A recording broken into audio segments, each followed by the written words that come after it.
අද නොයිට අපේ රට පවතින්නේ ඉතාමත්ම භයානක අනතුරක් අභියස.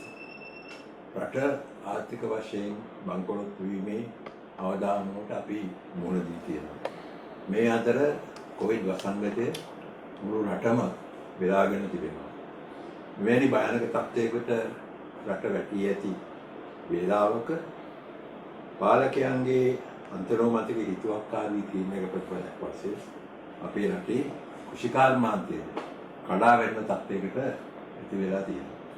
මෙව තත්ත්වයේ කෙටියෙන් පැහැදිලි කරන්නේ නම් අද ගොවියන්ට වගා කරන්න කොහොමද? මේ විදිහට ගියොත් අපි දන්නා ගොවියන්ගේ හැඟීම් අද දිනපතාම අපිට දකින්නට ලැබෙනවා. දීවරය ආසන්න කරලා රටේ ව්‍යාපාරික ක්ෂේත්‍රය දිනෙන් දිනම කඩා වැටෙනවා, විනාශයට යමින් පවතිනවා. දරුවන්ට අධ්‍යාපනය ලැබීමේ හැකියාවක් නැහැ. සමස්ත රාජ්‍ය සේවයම අද බිඳ වැටිලා තියෙනවා. ඒ නිසා මේ රට මේ අවාසනාවන්ත තත්ත්වයෙන් මුදවා ගැනීමේ විශාල භාරදූර ජාතික කර්තව්‍ය ඉෂ්ට කිරීම මේ රටේ සෑම පුරවැසියෙකුම යුතුමක් වශයෙන් අපි හිතනවා. ඒ කරුණු සැලකිලිට ගනිමින් තමයි අද අපි මේ පුවත්පත් සාකච්ඡාව කරන්නේ. මොකද ජනතාවට ආයෝජනය කරන්න, රටට ආදරය කරන්නට ආයෝජනය කරන්න. දැන්වත් අපි එක්කහුව වෙලා මේ රට බේරගමු, රට ගොඩනගමු, එක්වෙමු, සමග වෙමු කියන පණිවිඩය දෙන්න. පක්ෂ ජාති ආගම් ભેද වලින් එහෙම නැත්නම් වෙනත් පටු ભેද දේශපාලන ભેද වලින් අපි දැන් ඈත් විය යුතු කාලේ තියෙන මේ අවස්ථාවේදී පසුගිය මාස ගණනක් තිස්සේ අපි පුනාම සඳහන් කළා මේ 20 වෙනි සංශෝධනය තුළ මේ රටේ ප්‍රජාතන්ත්‍රවාදය විනාශ වුණා වගේම රටේ පූර්ණ බලය එහෙම් පිටින්ම මිලියන 22ක ජනතාවගේ අනාගතය එක තනි පුද්ගලයෙකුට පැවරුවා. එක හත්යක් යටතේ අපි ඔක්කොගේම අනාගතය පවතින්නේ. මේ රටේ සමස්ත ප්‍රජාතන්ත්‍රීය ආයතන සියල්ලම අද බිඳ වැටී තියෙනවා, විනාශ වෙලා තියෙනවා. ඒ වගේම මේ රට මෙවැනි භයංකාර වසංගත තත්ත්වයකට මුහුණ දී තිබෙද්දී අඩුම වශයෙන් ඒකට සාර්ථකව මුහුණ දීමට හෝ මේ බලතල අසීමිත බලතල තියාන තාමත් අපි එයට විශ්නාන්ට අපහසු වෙලා තියෙනවා. ඒ නිසා මෙවැනි ව්‍යවස්ථාවෙන් හැම වෙපාවෙම බල අහංකාරය ඉවත් කරගන්නට මම හිතන්නේ දැන්වත් කාලය පැමිණ සිටින බව සඳහන් කරන්න කැමතියි. ඒ වගේම අපි සඳහන් කරනවා වසංගත රෝග විශේෂඥයින් පවා අපි නිසි ප්‍රයෝජනයක් ගන්න තනි මතයට වැඩ කරන්නේ. ලංකාවේ පමණක් නෙවෙයි විදේශීය වල සිටින ශ්‍රී ලාංකික විද්වතුන් රට ආදරය කරන පුද්ගලයන් බොහෝ අවස්ථාවල තමන් මේ රට සේවය කරන්න උපදෙස් දෙන්න කැමතියි කිව්වට කිසිම අවස්ථාවක අද වෙනතුරු රජය එයාගෙන් ප්‍රයෝජන ගන්නෑ නැහැ. නමුත් අපි සාධාරණ සමාජයක් වූ ජාතික ව්‍යාපාරේ අපි උන්ගේ අදහස්, උන්ගේ යෝජනා අපි බුද්ධි මණ්ඩලයට ගාක් ප්‍රයෝජනවත් දෙනවා. ඒ නිසා දැන්වත් අපි යථාර්ථයට මුහුණ දී යුතු කාලේ පැමිණ සිටිනවා. ඒ නිසා මේ වසංගතයට මුහුණ දීම සඳහා සෞඛ්‍ය ක්ෂේත්‍රයේ නියෝජනය කරන විශේෂඥයින් මූලික කරගන්න සිවිල් යාන්ත්‍රණයකට එම කටයුත්ත බාර කර යුතුයි කියන මතය තමයි අපි විශේෂයෙන් ඉන්නේ. හමුදාව ඇතුළු ආරක්ෂක අංශ ක්‍රියාත්මක වෙත්තේ එම යාන්ත්‍රණයට අනුබද්ධවයි. ඒ වගේම හමුදාව ලබා දෙන සේවයත් අපි ඉතාමත්ම අගය කරන්න ඕනේ. රට මිලිටරිකරණය කිරීමේ වසංගත රෝග මර්ධනය කරන්න බෑ. ඒක බලධාරීන් තේරුම් ගත යුතුයි. එවැන්නකින් සිදුවෙන්නේ මේ රටේ ප්‍රජාතන්ත්‍රවාදයේ එහෙම් පිටින්ම දුර්වලන එක නැත්නම් නැති වෙන එක. එනිසා අපි නැවතත් පුනා කියන්නේ මේ රටේ ජනතාවගේ ජීවිත සමග සූදු කෙරෙන්න පටන් ගන්න එපයි කියලා. ඒ වගේම මේ මුහුණ දී තියෙන රට මුහුණ දී තියෙන මේ භයානක තත්ත්වය අව탁සිරු කරන්න එපයි කියලා. ඒ තරමට තත්ත්වය ඉතාමත්ම භයානකයි. මේ අනුව රට පුරා මරණ 2814ක් අද උදේ වෙනකොට වාර්තා වෙලා තියෙනවා. ලංකාව වැනි පුංචි රටකට විශාල සංඛ්‍යාවක්. අපි හීනකින් සිතුවේ නැහැ මේ විදිහට මරණ මේ රටේ ඇති වෙයි කියලා. මේක ආරම්භ වෙච්ච අවස්ථාවේ. ඒ වගේම ආසාදිත කට්ටිය ඊයේ 1917ක් ආසාදිත වුණා. අද වෙනකොට 2,48,50ක් ආසාදිත වෙලා තියෙනවා. මේ භයානක තත්ත්වයක්. අපි මෙම් තදින් මේ ගැන අවධානය යොමු කරන්න ඕන. මෙවැනි පසුබාක් තිර පසුගිය 21 වෙනිදා සංචලන සීමාව ඉවත් කිරීම ගැන රට පිළිගත් විද්වතුන් ගණනාවක් සිය විරෝධය පළ කරන ආකාරය අපි පුවත්පත්වලින් මාධ්‍යයෙන් දැක්කා. ඇතැම් ප්‍රධාන මාධ්‍ය රජයේ මෙම තීරණය හඳුන්වා දුන්නේ ආත්ම වංචාවක් ලෙස. කවුරු හරිද කවුරු වැරදිද කියන්න බලාපොරොත්තු වෙන්නේ නැහැ. නමුත් මේ ගැන රටේ විවිධ මත ඇති වුණා. ඒ නිසා රජයේ මේ පිළිබඳ බලවත් අවධානය දැන්වත් යොමු කළ යුතුයි කියන මතයේ තමයි අපි ඉන්නේ. අපි දැඩිව ඒ ගැන සඳහන් කරනවා. යනු වෛද්‍ය විශේෂඥයන්ගෙන් යුත් විවිධ ක්ෂේත්‍රවල විද්වතුන් ඇතුළුව සිවිල් යාන්ත්‍රණයකට කොවිඩ් මර්ධනය බාර දෙන්න පුළුවන් නම් ඒ සංවිධානයක් ලෙස අපි විශ්වාස කරනවා ඉතාමත්ම බලවත් ආයතනයක් කරගන්න පුළුවන්. ඒ මෙතෙන්දී සෑම කෙනෙක්ම ඇතුළත් වෙනවා. බුද්ධිමත් පුද්ගලයෝ ඇතුළත් වෙනවා. ඒ තුලින් මම හිතන්නේ අපිට පුළුවන් මේ දැවෙන ප්‍රශ්නෙට යම් කිසි දෙයක සැනසෙලි සුසුම හෙලන්න පුළුවන් ගැටලු නිරාකරණය කරගන්න.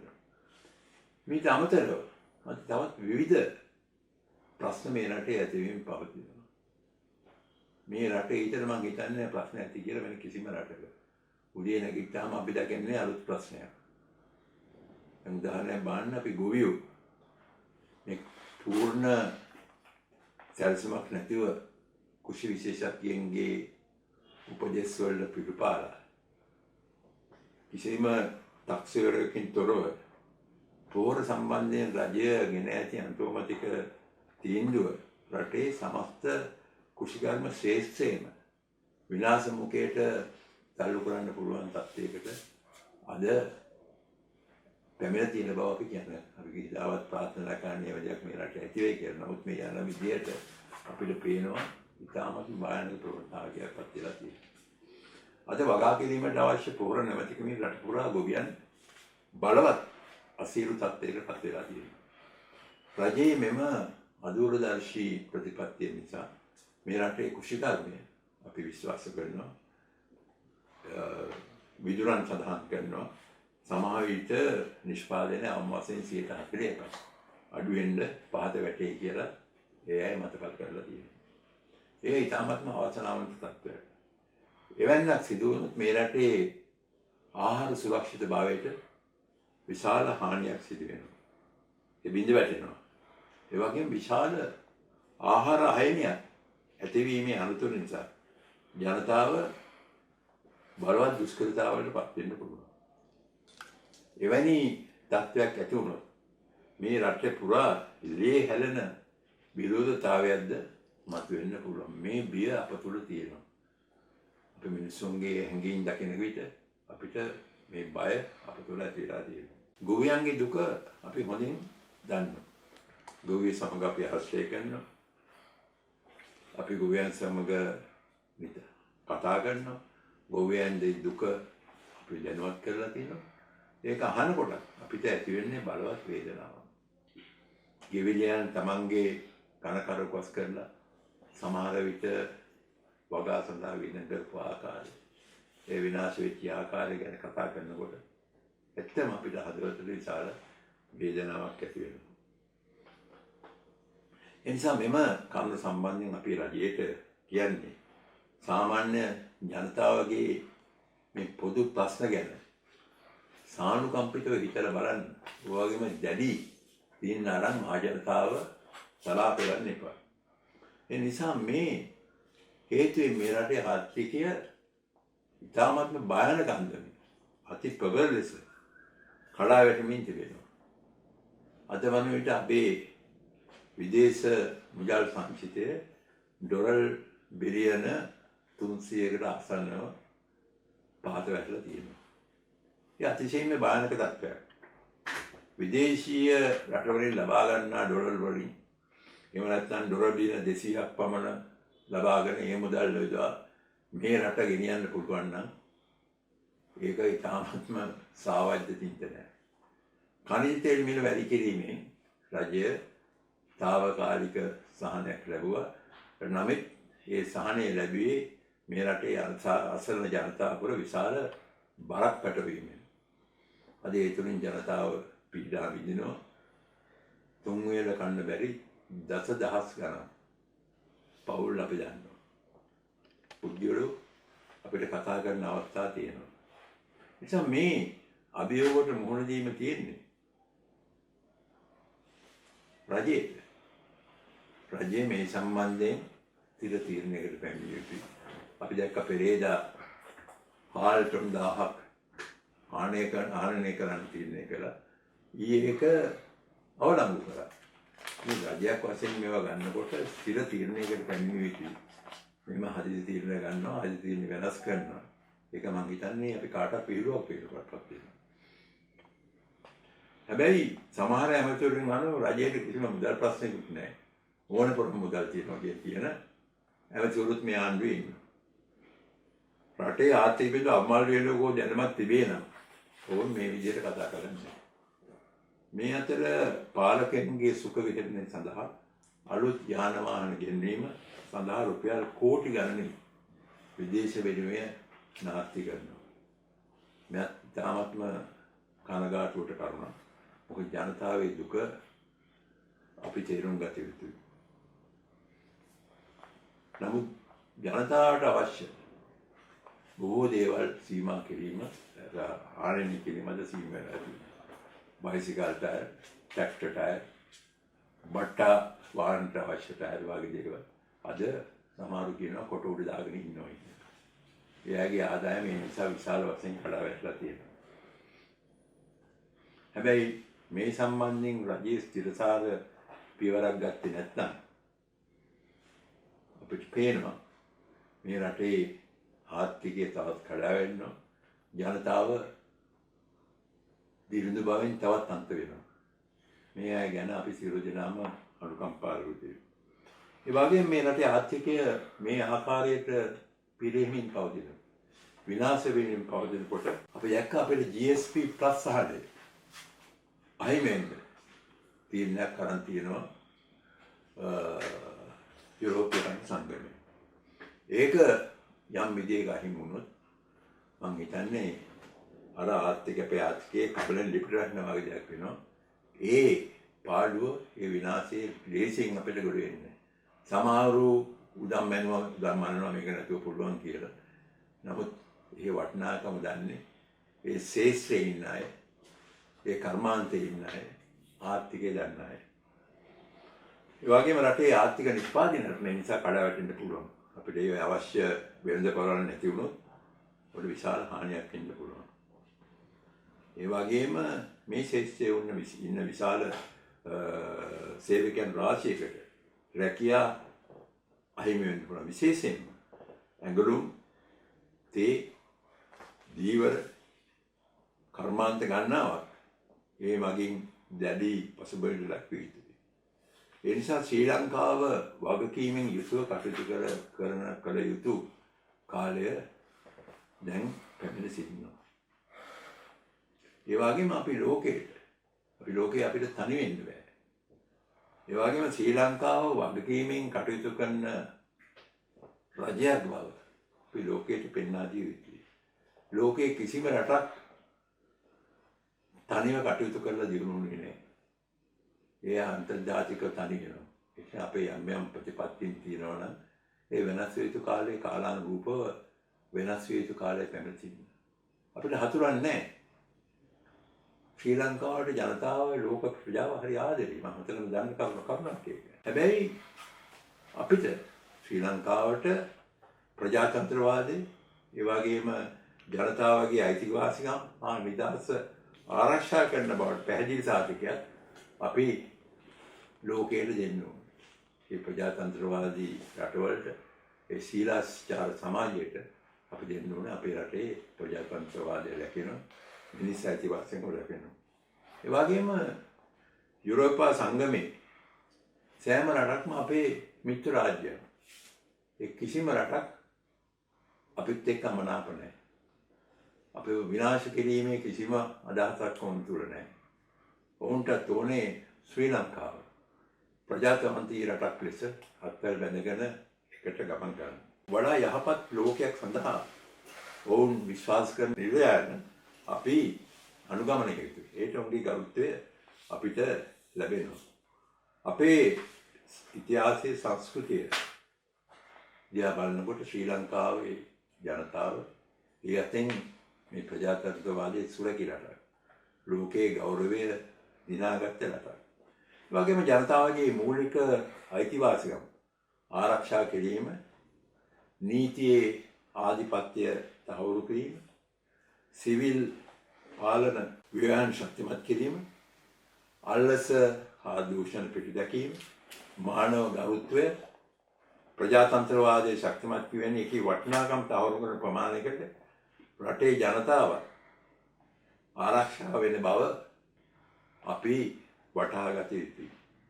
නිදහසින් පසු රටක් ලෙස අපද පිළිගත් එවැනි අගයන්ට ජාත්‍යන්තර මට්ටමින් පිළිගැනීමක් ලැබිලා තියෙනවා. අතරමඟදී මේවා වෙනස් වුණත් ප්‍රජා ලංකාව දිහා බැලුවේ ප්‍රජාතන්ත්‍රවාදයේ ගරු කරන රටක් විදිහට. නමුත් මෑත කාලයේ සිදු වූ ඉතා අමිහිරි සිදුවීම් නිසා එම වටිනාකම් වලට විශාල හානියක් සිදු වෙලා තියෙනවා. රට පිළිගත් මාධ්‍යවේදීන් හා දේශපාලකයන් ඝාතනයට ලක්වීම පිළිබඳ අද වනතෙක් අපේ රටේ නීතිය හරියට ක්‍රියාත්මක වුණේ නැහැ. රාජ්‍ය භාරයේ සිටින සිරකරුවන් තොග පිටින් ඝාතනයට ලක්වීම පිළිබඳව රටක් වශයෙන් අපි ලැජ්ජා විය යුතු නැද්ද? පොලිස් භාරයේ සිටින සිරකරුවන් සැඟවූ ආයුධ පෙන්වීමට රැගෙන යන විට ඝාත වන තත්ත්වය රටක් ලෙස අපි යුක්ති සාගත කරන්නේ කෙසේද? ඇතැමුන් මේවාට දක්වන ඒ හේතු ඉතාමත්ම ස්වාභාවිකයි. සමහරු කියනවා මෙව්වා කොණ්ඩ බැඳපු චීනුන්ට කියන්නේ කියලා. දුවන්න කියලා වෙලි තියෙනවා. ඉරගෙදරත් 28ක් වෙලියට මැරුවා. සීලාචාර සමාජෙ මේක වෙන්නේ නැහැ. ඒවා තියෙන්නේ අප්‍රිකාවේ වනචාරී රාජ්‍යවල ඉන්න පාලනවල මේවා ගෙරුවා. මේක අපිට හංගන්න පුළුවන් දෙයක් නෙමෙයි. මේක වෙලා ඉවරයි. ඒක යුරෝපීය සංගමයක් ලෝකයක් අපි දන්නවා. ඉතින් මේක රජයක් වශයෙන් අපි මේක උනේ නැහැ කියලා කියන්න බෑ. ඉතින් අපි කියන්නේ ටිකක් මෙවුවා මෙවැනි දේවල් මීට පස්සේ ඇති වෙන්න දෙන්න එපා. ඒ වගේම තවත් ඉතාමත්ම කනගාටුවාරයක් තමයි පොලිසියේ හිටපු අධ්‍යක්ෂකවරු වරේකු ශානි අබේසේකර මහතාට සැලසුම් සහගතව සිදු කර ඇති අයිතිය. මේක මම හිතන්නේ රජයට මේ රටේ පොලිසියට බලවත් ලෙස හිතර ගත යුතු කරුණක්. මේක කියන්නේ අපිට යුරෝපියානු සංගමයෙන් මේ ගැන කියනකම් ඉන්න ඕනේ. අපේ අධිකරණය පවා ශානි අබේසේකර ඇතුළු ඒ දේශපාලන හිරකරුවන්ට යම් කිසි අසාධාරණයක් වුණයි කියලා කතා කරලා තියෙනවා. මේ රටේ ප්‍රජාතන්ත්‍රවාදයේ ශක්තිමත් කරමින් අප විසින්ම ගොඩගත් ස්වාධීන කොමිෂන් සභා අහෝසි කරමින් දේශපාලන පක්ෂයන්ගෙන් සමන්විත පක්ෂාග්‍රාහී කොමිෂන් සභා ක්‍රමයක් ස්ථාපිත කිරීම ලෝකය යුක්ති සාගත කළ හැකිද? අපි මේ සඳහන් කරන්නේ ස්වාධීන කොමිෂන් සභාව. මේ 20 වෙනි සංශෝධනයේ නිර්මාතෘතුමා විසින් මේ රටේ හුඟක් ආගේ මතයක් තියෙනවා මේ 20 වෙනි සංශෝධනය නිර්මාතෘතුමා විසින් සැලසුම් කරන ලදී අවුරුදු 25 බලයට ඉන්න කියලා. ඒතකොට මේ ස්වාධීන කොමිෂන් සභාව පත් කළා. මේ ස්වාධීන කොමිෂන් සභාවල වැදගත් මහත්තුරු කීප දෙනෙකුත් ඉන්නවා. වැදගත් නොවන මහත්තුරු කීප දෙනෙක් ඉන්නවා. නමුත් කනගාටුවට කරුණ මේ සෑම කොමිෂන් සභාවකම නිර්මාතෘතුමාගේ නියෝජිතයන් සම්පූර්ණ දේශපාලන බර වෙච්ච. ඒ අයගේ පක්ෂ කාර්යාලවල වැඩ කරන අය. මේකේ සභාපති පදවි ඒ නැත්නම් බලතල සහිතව තීරණ ගන්න පුළුවන් බලතල සහිතව වැඩ කරනවා. මේක කිසිම විදිහක මේ රටේ ජනතාව පිළිගන්නේ නැහැ. මහා සංඝරත්නය ආගමික නායකත්වයේ මේ කවදාවත් පිළිගන්නේ නැහැ. විපක්ෂයේ පිළිගන්නේ නැහැ. මේ ඔක්කොම පත් කරන්නේ මේ නිර්මාතෘතුමාට අවශ්‍ය විදි මිනිස්සු අර. ඒ විදිහට ඒක සටහන් කරලා දෙන එක නඩු දාන එකත් හදලා දෙන්නේ මේ විදිහට. ඉතින් ඒ නිසා මෙන්න මෙව්වා යුරෝපියානු සංගමයෙන් කතා කරලා තියෙනවා ඊට ඉස්සර මෙන්න මේව හදාගන්න. මොකද ප්‍රජාතන්ත්‍රවාදී රටක තමයි අපිට ජීවත් වෙන්න ඕනේ. අපිට මෙහිදන් වෙන්න ඕන ප්‍රජාතන්ත්‍රවාදී රටක. ඉතින් මේ වගේ කොමිෂන් සභාවතියට කවදාවත් ස්වාධීන මෙතනක් පවත්වන්න බෑ. මේ ගැන දිගින් යන්න ඕනේ නැහැ. අපි විශ්වාස කරනවා. මේ ගැන අවධානය රජය යොමු කරේ. මොකද විපක්ෂයේ නියෝජිතුන් මේකටපත් වේ යුතුයි. දැන්ටපත් වෙන්නේ එහෙම පිටින්ම ජනාධිපතිවරයාගේ නියෝජිතේ. ඒ 20 වෙනි සංසද නිර්මාතෘ දෙන නම් ටික ජනාධිපතිතුමා දෙනවා. ඒක එහෙම පිටින්මපත් වෙනවා. මොකද අපි මෙතන බැලන්ස් එකක් ඕනේ. මධ්‍යස්ථ පුද්ගලයෝ ඉන්නේ. ඉතින් ඒ නිසා මේ ගැන දැඩි මතයක් රටේ තියෙනවා. ස්වාධ රාජ්‍ය අපි සාධාරණ සමාජයක් වූ අපේ ව්‍යාපාරයේ මේ ගැන දැඩි මතයක් තියෙනවා. අපිට ඉතාමත් අවශ්‍යයි මේ ස්වාධීන කොමිෂන් සභාව නිර්දේශ පාලනය කරන්න. ඒ වගේම ඊනියා ජනාධිපති කොමිෂන් සභාව නිර්මාණය කරමින් දූෂණ චෝදනා එල්ල වෙන්නේ. දේශපාලනයේ ඇතුළු තම සහචර විශේෂයෙන්ම ඊනියා ජනාධිපති කොමිෂන් සභාව නිර්මාණය කරමින් දූෂණ චෝදනා එල්ල වෙන්නේ. දේශපාලකයන්ද ඇතුළු තම සහචර චෞරය නීතියෙන් නිදහස් කර ගන්නට කටයුතු කරන නීතියේ ආධිපත්‍යය පිළිබඳ විශ්වාසයක් යාචන්තර ප්‍රජාව තුළ ගොඩ නැගෙයිද? මම මේ කතා කරන්නේ උපාලි අබේරත්න කොමිෂන් සභාව ගැන. මේක ගැනත් යුරෝපියානු සංගමය කතා කරලා තියෙනවා. මේක අමුතු විදිහේ කොමිසමක්. ලෝකේ කිසිම රටක මෙවැනි විහිළුකාර කොමිෂන් සභාවක් කියලා නැහැ. ඒක රජයටත් හානි කරයි. තමයි මේ අවස්ථාවේ ඉතාමත්ම ගෞරවයෙන් ඉල්ලා සිටිනවා. මේ දේශපාලන පටිගැනීම් පිළිබඳ උපාලි අබේරත්න කොමිෂන් සභාව වාර්තාව ගරු අගමැතිතුමාගේ නමින් පාර්ලිමේන්තුවේ පුස්තකයේ තියෙනවා. අගමැතිතුමා මේ රටේ විශාල දේශපාලන අත්දැකීම් තියෙන ප්‍රජාතන්ත්‍රවාදී පාලකයෙක් වශයෙන් එතුමාට දැන් පුළුවන් මෙතෙන්දී මේ කොමිෂන් සභාව වාර්තාව පුස්තකයෙන් අයින් කරන්න. මෙතන කවුද මේ කොමිෂන් සභාව වාර්තාව කියන්නේ? විපක්ෂයේ ඉන්න මන්ත්‍රීවරුන්ට දඬුවම් කරන්න. හොඳ දක්ෂ නිලධාරීන් ඉරේ දාන්න. ඉතින් ඒ නිසා එතුමාට මේ අවස්ථාවේ මම විශ්වාසයෙන් යුතුව මම බලාපොරොත්තු වෙනවා. එතුමා මේ ගැන හිතලා විශේෂයෙන් මේ කොමිෂන් සභාවේ වාර්තාව දැන් පාර්ලිමේන්තුවේ පුස්තකයේ තියෙන එතුමා අයින් කරගන්න කියලා. විශේෂයෙන්ම අද වැනි රට දැවෙනපත් තියෙන අවස්ථාවක විපක්ෂයත් ආණ්ඩුවත් අතර ගැටුම් ඇති කරන්න හේතුවකුත් නැහැ. මම හිතන්නේ ඒක අයින් කරගත්තොත් යම් කිසි විදිහක අන්‍යෝන්‍ය විශ්වාසයක් ඇති කරගන්න පුළුවන්. ඒ වගේම මේ අතර දේශපාලන සිරකරුවන් පිළිබඳ ප්‍රශ්නය. අද අධිකරණ ශ්‍රේෂ්ඨය තුළ මෙන්ම සබුද්ධික සමාජයේ පුළුල් අවධානයට ලක්විය යුතුය කියන මතය තමයි අපි ඉන්නේ. ඒ ඇත්ත ප්‍රශ්නයක් තිබුණා. ඇතම් පුද්ගලයන් වසර 10, 15, 20 වෙනි කාල පාරාසන් තිස්සේ චෝදනා ගොනු කරන්නේ නැතුව රඳවාගෙන තියෙනවා. මේ කොයිතරම් අමනුෂ්‍ය ක්‍රියාවක්ද? කොයිතරම් අසාධාරණ ක්‍රියාවක්ද? ඇතැම් අවස්ථාවලදී උත්තරීතර අධිකරණයේ පවා අය ගැන වගකිවිත්තන් වෙත සිය අවධානය යොමු කර තිබෙනවා. එවැන්ට බලවත් අසාධාරණයක් සිදු වෙච්ච බව යුරෝපියානු සංගමයේ පවා පිළි අරන් ඒ ගැන සාකච්ඡා වෙයි තිබෙනවා.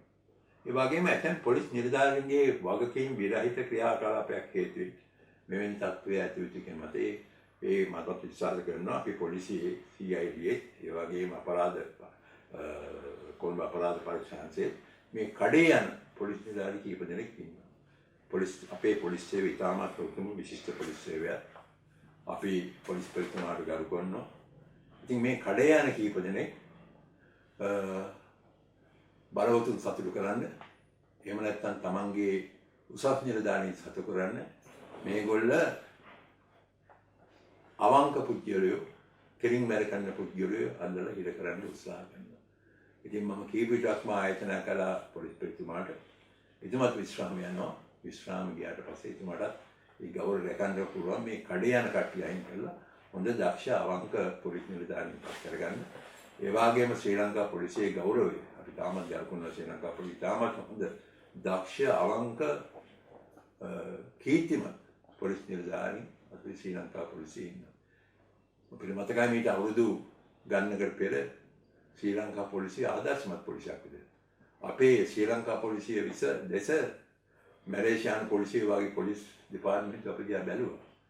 මේවා අධ්‍යයනය කළා. මේන් ඉගෙන ගත්තා. ඉතින් ඒ තත්ත්වය ඉගෙන ඉන්න මම විශ්වාස කරනවා අපේ ආරක්ෂක අමාත්‍යතුමාටත් ඒ වගේම පොලිස්පතිතුමාටත් ශක්තිය ලැබේවායි කියලා. එනිසා වගේම මේ දේශපාලන හිරකරුවන්ට මුවා වෙලා අපරාධකරුවන්ට අධිකරණ එකඟතාවකින් තොරව කිසිදු ආකාරයක සමාව ලබා දිය යුතු නැති බව තමයි සාධාරණ සමාජයක ජාති ව්‍යාපාරයේ මතය. අපි දැක්ක පසුගිය මාස කිහිපය තුළ මෙවැනි සිදුවීම් කිහිපයක් ඇති වුණා. ඒ ලෝකයේ අවධානය යොමු වුණා. එමෙන්න GSP සහනය පිළිබඳ නැවත සහනයක් ලබා ගැනීම සඳහා යුරෝපා සංගමය ගෙන ආපු යෝජනාවට පක්ෂව ඡන්දය දී ඇති මන්ත්‍රීවරුන් 628 දෙනා අපගේ මිත්‍ර රාජ්‍යයන් බව මම මේ අවස්ථාවේ සඳහන් කරනවා. ඕන් එකඟ නොවන්නේ අවනීතියට හා මානව සාර ධර්මයන්ට අපි පිටුපාන නිසා මිසක් වෙන කිසිම හේතුවක් නිසා නෙවෙයි. ඒ නිසා අපිට මේ අවස්ථාවේදී සමස්තයක් වශයෙන් ගන්න දේශපාලන වශයෙන්ද ආර්ථික වශයෙන්ද සමාජික වශයෙන්ද මේ රටේ ලෝකයේ සියලු දෙනා විශ්වාසය දිනා ගන්න ඕනේ. අපි ප්‍රජාතන්ත්‍රවාදය කරපුණු රටක් වශයෙන් ලෝකයට පෙන්වන්න ඕනේ. ඒ වගේම මේ ප්‍රපාතයෙන් අපිට ගුණයක් රටේ ප්‍රජාතන්ත්‍රවාදයේ ශක්තිමත් කිරීමෙන් පමණයි කියන මතය තමයි අපි ඉන්නේ. ආමය ජන ජීවිතයේ ආරක්ෂාව සාතිකවන්නේ එවැනි මාවකට අපි යොමුවොත් පමණයි. ඒ සඳහා ගත යුතු පළමු පියවර වශයෙන් අපි දකින්නේ 20 වෙනි ආණ්ඩුක්‍රම ව්‍යවස්ථාව මගින් තියෙන නිර්මාණය කරගෙන ඇති අන්තරෝමතික ඒකාධිකාරී බලය සීමා කරමින් රටේ ව්‍යවස්ථායකට වග කියන බහුතර ජනතාවගේ සාමූහික නියෝජනයක් සහිත ව්‍යවස්ථාදායක ශක්තිමත් කිරීම මගින් පමණයි. දැන් අද පාර්ලිමේන්තුව තකරකම්තරෝක් බඩපත් වෙලා තියෙනවා. මේ පාර්ලිමේන්තු මන්ත්‍රීවරුන්ට මේ රාජ්‍ය කරණයේදී තීරණ ගැනීමේදී අවස්ථාවක් ලැබෙන්න අප මේක මාස ගණනක් අපි කිව්වා මේක වෙනස් කරන්න කියලා. ප්‍රජාතන්ත්‍රවාදය කියන්නේ සියලු දෙනාම සහභාගී වෙන ක්‍රමයක්. ඒ නිසා විධායකගේ පමණක් මේ තීරණ ගැනීම ඉතාමත්ම සාධාරණයි. විධායකගේ පමණක් තීරණ ගැනීම අපි දකින්නේ ඒකාධිපති ගමනක් යන පෙර නිමිති. ඒ වගේම මැතිවරණ පොලිස් රාජ්‍ය සේවා මානව හිමිකම් අල්ලස් දූෂණ කොමිෂන් සභා ප්‍රජාතන්ත්‍රවාදී ව්‍යවහක් තුළ ශක්තිමත් කිරීමේ අවශ්‍යතාවය අපි කවුරුත් කතා කරලා තියෙනවා. ඉතින් ඒ ගැනත් අපි රජයට මේ අවස්ථාවේදී මතක් කරනවා. දිනින් දින මිලිටරිකරණය රට මිලිටරිකරණය කරා රට ගමන් කරන බව අද අපි පේනවා. විශේෂයෙන්ම රාජ්‍ය අන්තමේ අද හුඟක් අක්‍රිය වෙලා තියෙනවා. විශ්වාස නිලධාරීන් අද බොහෝ ලෙස දුර්වල කරලා තියෙනවා. මේකේ ප්‍රතිඵල තමයි අද අපි දකින්නේ ඔය මුදල් බෙදා හැරීමේදී අනිකුත් පාලනයේදී මේ රාජ්‍ය තන්ත්‍රයේ පිළිවෙලේ ප්‍රතිඵල තමයි අද අපි දකින්නේ. අවසාන වශයෙන් රටේ බලය සමස්ත බලය එක් පුද්ගල හස්තයකට ගොනු කිරීමේ ප්‍රතිපාදකවන් අද අපි අත්විඳින්න පවතිනවා. විධායක ජනාධිපති ක්‍රමය අහෝසි කරලීමේ තීරණාත්මක අධිෂ්ඨානයේ සමස්ත රටම මේ මගින් කර ගැනීම සඳහා අපිට තීරණයක් ගන්න තියෙනවා. ඉදිරියේදී මේ බලතල එක පුද්ගලයෙක් පෙරමුණත් මේ රටේ අපි මොනවා වෙයිද කියලා කියන්නේ බෑ. ඒ නිසා බුද්ධිමත් ජනතාවට අපි ආයතනය කරනවා. නැවතත් විධායක ජනාධිපතිවරු පත් කරන්න ඉඩම් දෙපා. පාර්ලිමේන්තුවට අගමැතිවරයා ඇතුළු කැබිනට් මණ්ඩලයට මේ බලය පවරන ක්‍රමවේදයක් හදන්න. ඉතින් ඒ නිසා මේක තමයි අපේ ප්‍රාර්ථනය. සාධාරණ සමාජයක් සඳහා වන ජාතික ව්‍යාපාරය අඛණ්ඩ යුක්තිය හා සාධාරණ රජන සමාජයක් මේ රටේ ගොඩනැගීම සඳහා පෙනී සිටිනවා. ඒ සමග ඒ සඳහා සියලු පාර්ශව සමග එක්සත් මැදිහත් අපි කටයුතු කරන්න සූදානම්. ඒ සඳහා යොමු වන්නේ අපි කිසිම දේශපාලන ඉලක්කයක් මුල් කරගෙන දේශපාලන හේතු මුල් කරගෙන නෙමෙයි. අපි රට කෙරෙහි තියෙන ආදරේ, රට කෙරෙහි තියෙන භක්තිය, මේ රට බේරා ගැනීමේ උදාර බරමාන. බොහොම ස්තුතියි.